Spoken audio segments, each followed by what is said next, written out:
Advanced Residential Applications and Case Studies. Chapter 2, Advanced Residential Appraisal Concepts, page 24, Summary. This chapter concentrated on USPAP and pointed out aspects of USPAP requirements that become more important when you are appraising a complex property. First, we addressed the very real issues laid out in the competency rule. By the very fact that you are undertaking a complex assignment, it may be beyond your capabilities. That is for you and you alone to determine. Perhaps you may still be able to go forward with the assignment if you follow the specific dictates of the competency rule. Then we looked at all the steps in the problem identification process as outlined in Standards Rule 1-2. In each case, we discussed the implications that may occur because of the atypical nature of a complex property. We have to think through all these items when we are identifying the particular problems we are facing in this unusual assignment. Of course, the last step is to define the scope of work necessary to solve the problem. We studied the scope of work rule and addressed appraiser responsibilities and the acceptability of scope of work. We discussed the importance of communication with the client. Then, we participated in 4 case studies that illustrate how to plan a scope of work for a particular assignment and where to look for data sources. And now on to the chapter ending quiz. Click here if you'd like to open this chapter as a PDF. Now I'm good. Page 25, Chapter 2 quiz. Quiz has a total of 15 questions. There will be 1 question per page. You must achieve 80% to pass this quiz. Start quiz. Number 1. Where does an appraiser typically obtain most of the information necessary for problem identification? A. Inspection of the property. B. Communication with the client. C. Review of a prior appraisal report. Or D. By attending continuing education courses. I'm going to go B. Communication with the client. Number 2. When an appraiser in appraising a property supposes something to be true which is actually known to be false, this is A. a hypothetical condition, B. an extraordinary assumption, C. a violation of USPAP, or D. a parenthetical exemption. I'm going A. a hypothetical condition. Number 3. An appraiser might overcome a lack of necessary knowledge or experience by A. seeking the assistance of another appraiser, B. discounting the appraisal fee, C. obtaining client permission to complete the assignment without obtaining the required knowledge and experience, or D. any of these. I'm going to go A. seeking the assistance of another appraiser. Number 4. When the appraiser believes something directly related to a specific assignment to be true, but there is some degree of uncertainty, he or she must employ A. a hypothetical condition, B.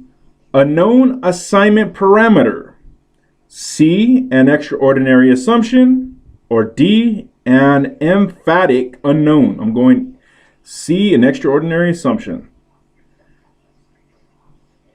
Number 5. If the appraiser discovers that he or she lacks necessary knowledge or experience after Having agreed to perform the assignment, A, the appraiser is in violation of the competency rule. B, it is not necessary to notify the client if the assignment has already commenced. C, the appraiser must notify the client. Or D, the appraiser must turn down the assignment, but may charge a trip fee if the property has been examined. I'm going to go C, the appraiser must notify the client. Number 6, the appraiser's scope of work is acceptable when it meets or exceeds what his/her peers' actions would be in performing A, the same or similar assignment, B, a simpler assignment, C, a more complex assignment, or D, a complex assignment. I'm going to go A, the same or similar assignment.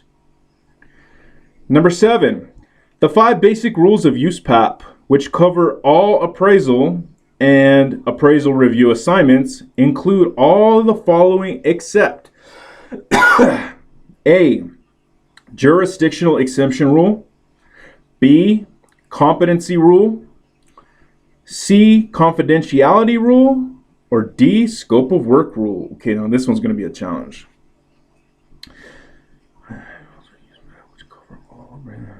Include all the following except confidentiality, scope of work, jurisdictional exception. The 5 basic rules of USPAP. I'm going to go jurisdictional exception rule. I'm probably 50% sure about that. I just feel like competency, confidentiality, and scope of work feel like some of the core concepts of USPAP. Number 8, an appraiser is engaged to value a single-family home for a mortgage refinance. When the appraiser arrives at the property, she realizes it is an operating restaurant. The appraiser contacts the client. What is the most likely outcome? A, the lender will ask the appraiser to value the property as a single-family residence using an extraordinary assumption. B, the lender will ask the appraiser to value the property as a single-family residence using a hypothetical condition. C, the assignment will be canceled. Or D, the lender will require the borrower to convert the property into a single-family home. I'm going to go C, the assignment will be canceled. That seems like the most likely. Number 9, what is the stated purpose of USPAP? A, to supplement Fannie Mae and Freddie Mac appraisal guidelines. C, promote and maintain public trust. C, provide a list of best practices for appraisers. Or D, ensure the appraisers obtain a certain number of continuing education hours per year. I'm going to go B, promote and maintain public trust. Number 10, assignment conditions include all of the following except A, assumptions, B, extraordinary assumptions, C, required photos, or D, jurisdictional exemptions. Okay, now this one's a tricky one. Assignment conditions. I'm going to go required photos. It just doesn't seem like it fits in that. Number 11, if the appraiser determines that he/she cannot complete an assignment competently, the appraiser must A, give it their best shot. B, indicate on the report that the results should not be fully trusted. C, do as much as they can do competently and turn in an incomplete report. Or D, withdraw from the assignment. I'm going to go D, withdraw from the assignment. Number 12, which statement is true regarding the pre-printed scope of work statement that appears on the Fannie Mae URAR report form? A. Fannie Mae does not permit an appraiser to do more than the pre-printed scope of work. B. The scope of work is the same in every mortgage lending appraisal. C. It is a minimum. Or D. An appraiser cannot add additional scope of work clarification. I'm going to go C. It is a minimum. Number 13. Most definitions of market value require an appraiser to value the property A. With no unusual or atypical financing terms. B. Based on financing terms equivalent to cash. C. With no unusual or atypical concessions. Or D. All of these.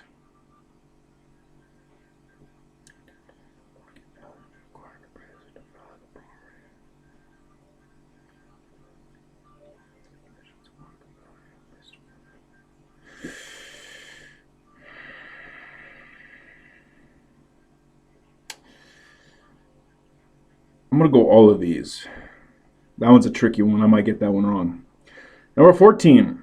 Which of the following is not one of the 5 basic rules found in USPAP? A. The scope of work rule. B. The competency rule. C. The communication rule. Or D. The record keeping rule. I'm going to go C. The communication rule.